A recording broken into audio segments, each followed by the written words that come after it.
안녕하세요, 유준PTV입니다. 오늘은 여러분이 궁금해하시는 주제 중에 한 가지, 키토제닉 다이어트에 대해 이야기를 해볼까 합니다.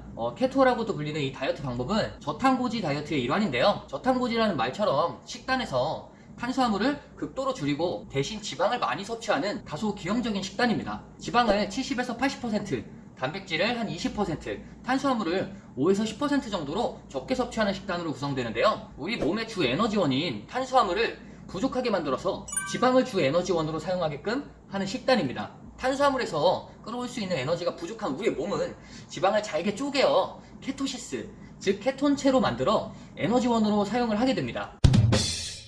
하지만 이 케토 다이어트의 방법이 좋다고 주장하는 사람들도 있고 좋지 않다고 주장하는 사람들도 있습니다. 먼저 이 다이어트 방법을 좋다고 주장하는 사람들의 의견은 일반적인 다이어트를 하는 사람들하고 비교를 해봤을 때 비교적 식단을 유지하기가 쉽고 체중 감량의 속도가 빠르다고 말하면서 여러 연구 결과와 논문을 뒷받침하여 주장하고 있습니다. 또한 몇몇의 실제 참여자들은 고지방 시기에 먹기 거북한 부분이 오히려 장점으로 작용하여 전체 칼로리 조절에도 효과적이고 소화가 느려 적게 먹어도 포만감이 오래 지속된다고 말합니다. 실제로 케토를 진행하게 되면 혈당 수치 감소와 혈중 인슐린의 저하, 간내 지방 축적의 감소, 염증성 질환이 개선되는 등 신체의 건강 지표에서 뚜렷한 현상이 있다고 전문가들은 말하는데요. 하지만 이를 반박하는 사람들의 의견도 있습니다. Surprise, motherfucker.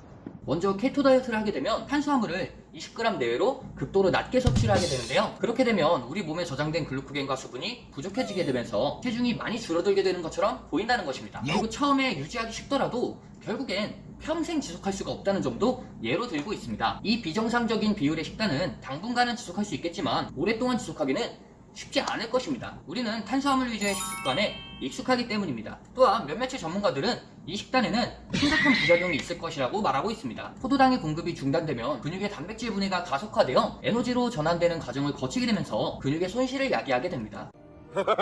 이렇게 되면 식단을 진행하는 동안 근육량은 빠르게 줄어들게 되고 식단을 그만두게 되면 체지방이 이전보다 더 많이 축적되는 수도 있다는 것이죠.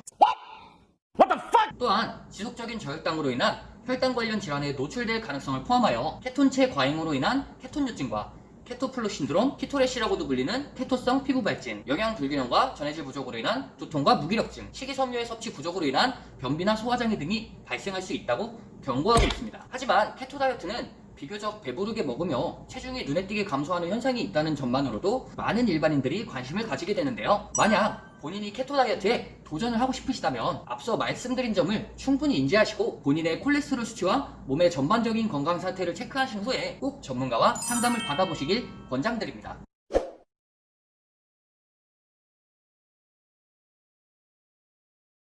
오늘은 여기까지 유진PTV였습니다. 구독, 좋아요 챙기세요.